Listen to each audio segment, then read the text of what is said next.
Hello ladies and gentlemen, welcome to this. This is going to be another episode of 10 years ago. Oh yes, 2 in the month of May. I know it's the last day of May. Right now, we just got in there, but you know, I've got a job, I'm busy, come on, leave me alone. So, 2 significant things happened. One good, one bad. Well, I say good, it wasn't really good at all. Both were pretty bad. Now what I'm going to talk about just before we get going, right? The first thing was the British Bulldog passed away 10 years ago, May the 18th, 2002. We lost Davey Boy Smith, one of the truly great British wrestlers, and certainly the most popular British wrestler that there's ever been. People like Wade Barrett have come along nowadays, but they're not even a patch on the popularity over here that Bulldog enjoyed back in the early 90s especially. The other big thing, and RIP to that one, was the huge one. I mean, this huge news, I could talk about all the storylines, and I'm not going to do that. I'm going to just talk about this one huge news. And that was, in May of 2002, the WWF, which had been the WWF since the late 70s. Before that, of course, it had been the WWF, the Worldwide Wrestling Federation.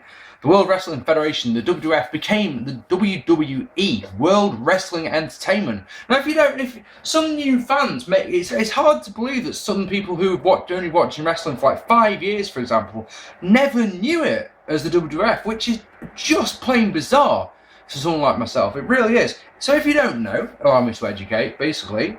And I'm going to really put this into the most shortened terms possible. In the 90s, in the early 90s, the World Wildlife Fund for Nature, which of course is not the WWF, it's more than that, but you know, that's just me, took the World Wrestling Federation to court over confusion over the WWF initials. And because the World Wildlife Fund for Nature, or the let's just call them the World Wildlife Fund, had been around longer than the World Wrestling Federation, even though the Worldwide Wrestling Federation had been around for longer, I think, though don't quote me and don't bitch me in the comments.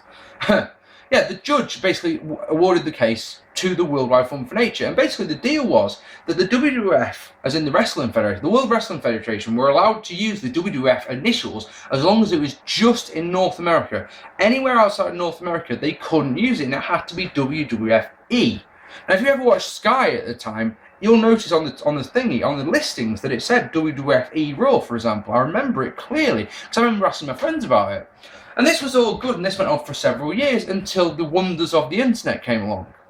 And then the internet meant that the scratch logo, especially that you could see in the Attitude Era, could be seen anywhere on Earth, and this went against the court order. So basically, in 2001, they got taken to court again and said, look, what are you doing here? And again, the judge sided with the Panda Lovers, which meant that the WWF had to legally change its name, had to give up their website, and in one of those ones that was fucking brilliant for us fans over here, they basically had to get rid of anything that had the WWF logo on.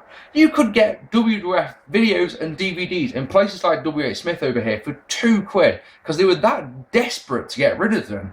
And basically, this is why, if you ever watch old wrestling, it's got the logo on the turnbuckle, on the referee's shirt, anywhere on the promotional posters, anywhere like that. The logo has either been changed to WWE if they can, or it is blanked out entirely.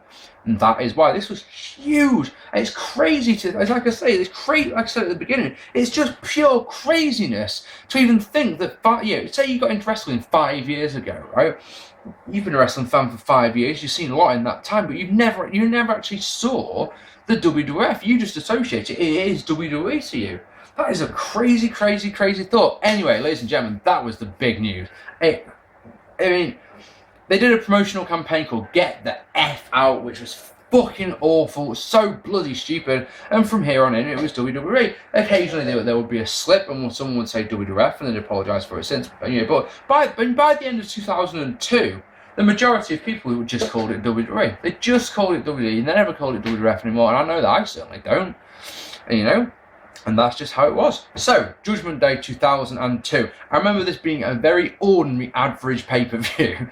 So, let's get on with it. So, the opening contest, Eddie Guerrero defeating RVD in a good match to, you know, 3.5-star match, maybe to 3. No, sorry, a 3-star match to, fucked up there already. Let's start that again, shall we? So, in the opener, Eddie Guerrero defeated RVD in a good match, a 3-star match. They had a 3.5-star match at Backlash, and that basically is the entire problem with this match. I say problem, 3-star match, I know. It's a good match. RVD works the back of Eddie Guerrero a heck of a lot. It's just not up to par with the match they had at Backlash. It's better than the match they had at Insurrection, is what I will say, but that's about it, really. I mean, a 5-star... 5-star misses, as you know, Eddie goes for the frog splash, RVD goes for the 5-star, both of them miss, they go back and forth until RVD gets 2 off a backslide. Eddie does want a backslide of his own using his feet on the ropes for leverage to get the win. Eddie would lose the championship like a week later in one of those irritating things. And then we get the first dud of the evening, the first of at least 3 that I can think of, as Trish Stratus defeated Stacy Keibler in an absolutely woeful match.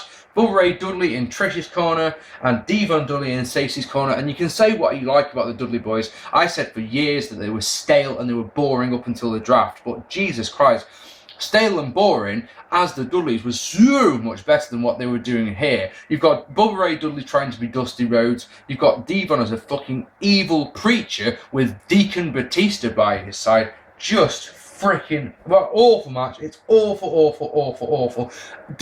Bubba Ray doesn't even bother trying to, you know, his new gimmick is that he's Dusty Rhodes. He's still wearing exactly the same usual Dudley's outfit, to the point where he's got the Dudley Boyz t-shirt on. Like, you're not even trying with a new gimmick there, are you? Anyway, after Deacon Batista slammed Trish Stratus, don't be naughty.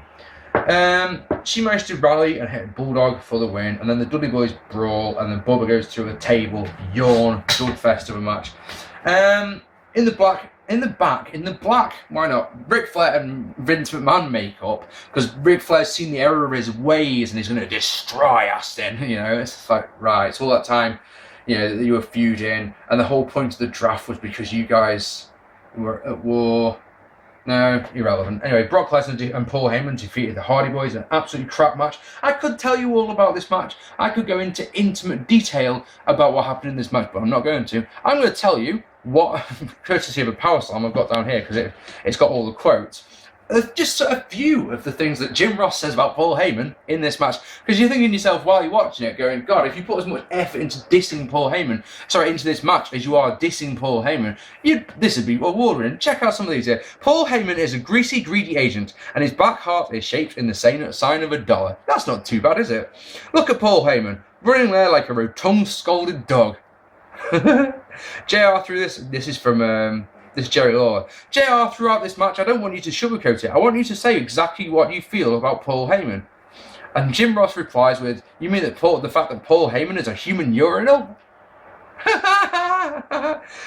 Heyman is about as... Hall Heyman. That's Paul Heyman, obviously. Heyman is about as unathletic as any human I've ever seen, says Jim Ross. Also, and lastly in this match, Heyman's got the body of a god. Unfortunately, it's Buddha, says Jerry Lawler. All just ripping on Heyman. Fantastic. Lesnar got way too much offense in this one yet again. That I've said before, haven't I? The Hardy Boyz way too protected, so he should have been just squashing jobbers.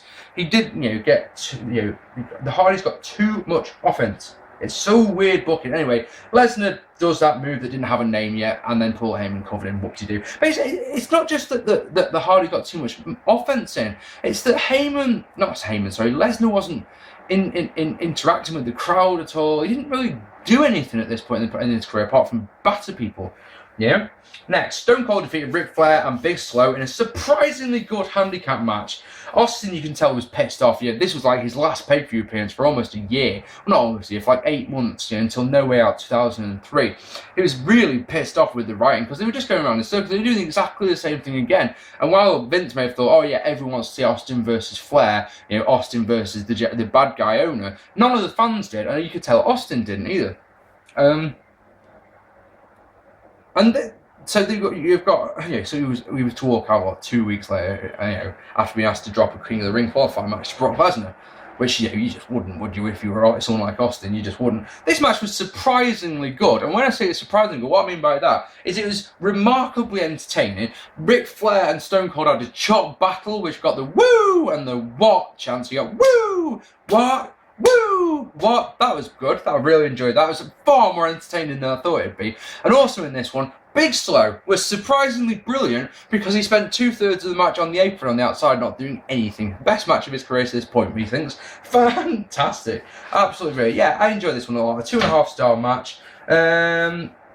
And I mean, there's things that bother me about it. There was a run-in by X-Pac, but he ran in and got stunned. So I suppose it's not that bad.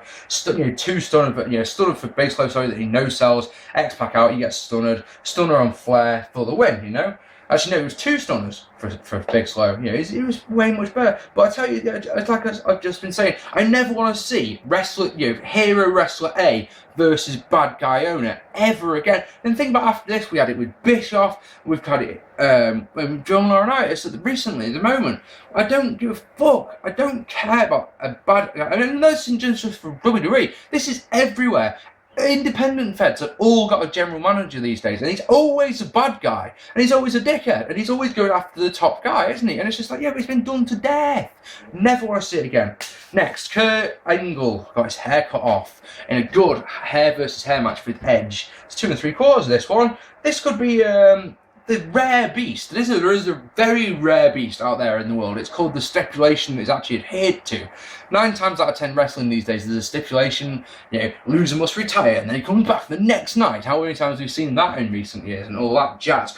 Here, there may be a stipulation that is actually adhered to, because not only was Angle shaved bald on this night, he's still bald 10 years later. Fantastic. This match suffers the same problem that the opener did, and that is that it's a good match. It's just not as good as the match they had at Backlash. Does that make sense? It's always like I say, it's a 2 3/4. I'm sure some other people may rate it higher, 3 stars, maybe 3.5. But to me, it's just not that good. And what the biggest problem I have with this match is the finish, because they trade false finishes and they finishers. Sorry, they hit their finishers.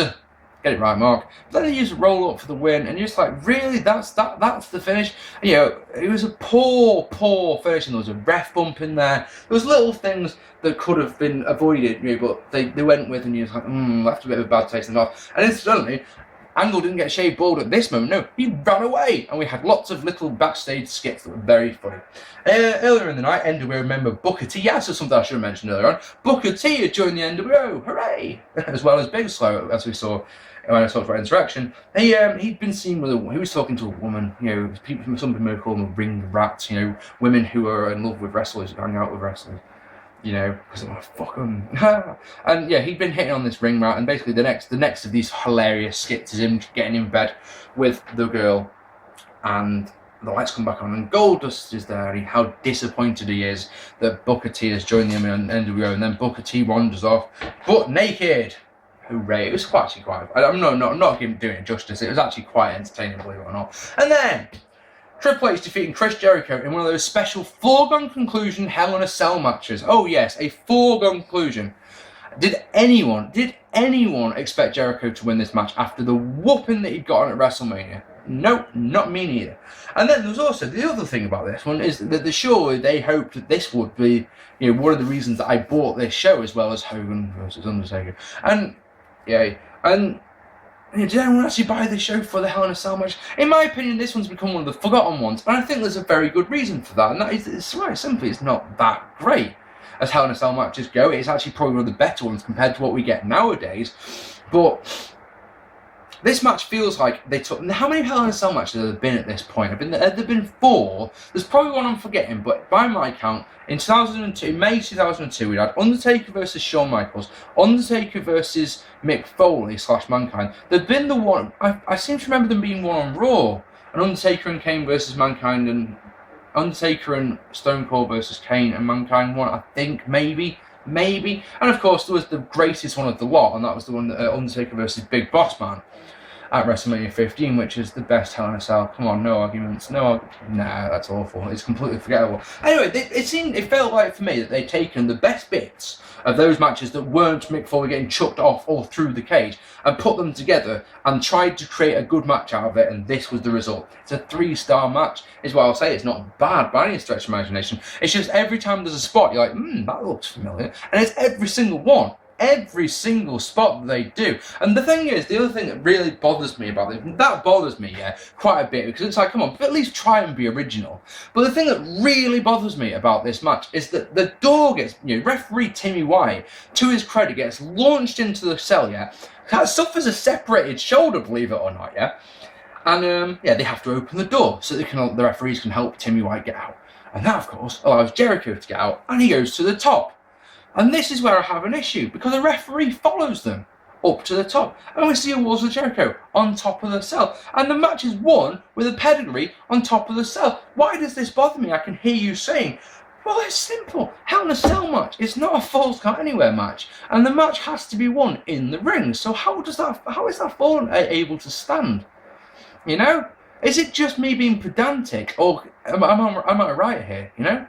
Match is won with a pedigree on the top. Angle evades Edge, and Maven and Tori Wilson have an awkward, horrible date at WWF New York. Then get another dud, the second of the match tonight. Rickishi and his mystery partner defeating Billy and Chuck to win the tag team titles. You can probably guess how good this one's going to be. Oh wait, I just said it was a dud. His mystery partner turns out to be Rico. Oh goody. Two good things in this one. A nice DDT by Ricochet and a nice belly-to-belly on Ricochet by Chuck. And that's it. They're the only good things. Rico accidentally kicks Chuck. Ricochet covers him. 1, 2, 3. What to do? It's awful. It's just so boring. Angle finally gets shaved bald. He gets sleeper. He gets attacked. Gets put in a sleeper by Edge into the chair. Shaved, given a mirror, reaction, priceless, very entertaining. And then in the main event, my God, The Undertaker defeating Hulk Hogan to win the undisputed WWE Championship in a fucking awful match. Let me tell you something, Willis. Undertaker gets no reaction when he comes out whatsoever. It may just be the version of this that I'm watching, yeah? No, when I say no reaction, I'm not talking like this is like, yay. There is silence when he comes out. There's no cheering. There's no booing. There's nothing at all. I could tell you about this match, but it's so freaking bad. You all know. You've seen at least one moment of this match. If you ever watched one of the early Boxmanias, you'll have seen the best chokes. Oh wait, sorry, that's a lie, isn't it? The single worst chokeslam you will ever see. I mean, really, really poor chokeslam. As Hogan looks like he doesn't jump, or Taker couldn't hang him. The surprising thing about this match is that if anyone else had won the championship, I think there would have been quite a big boo for this one. But Hogan, the nostalgia thing just didn't work. Putting him with the belt on him was such a bad idea that there was quite a smattering of cheers when Taker won the championship. So what can we say about this one? There's 3 good matches, aren't there? And that's about it. Now, the other week, I talked about Extreme Rules, did I not? And I said that there was 3 good matches and the rest were crap. And I gave it 4 out of 10. I went back and watched some of the matches. And the matches that I thought were good, I rated higher, so it gave a higher thingy, when I watched it the second time. This, on the other hand, has got 3 good matches, and the rest is shit, and there's 3 duds on it. So because of that, ladies and gentlemen, I would avoid this show like the proverbial plague, and I give it 3 out of 10. Ladies and gentlemen, I've been Mark P. Next up, King of the Ring 2002. I will see you all very soon. Thank you very much for watching. Comment down here, tell me what you thought of the show, tell me what you thought of the vid. Hit that subscribe button if you haven't already. I've been Mark P. I will see you all very soon. Take it easy, guys, and bye-bye.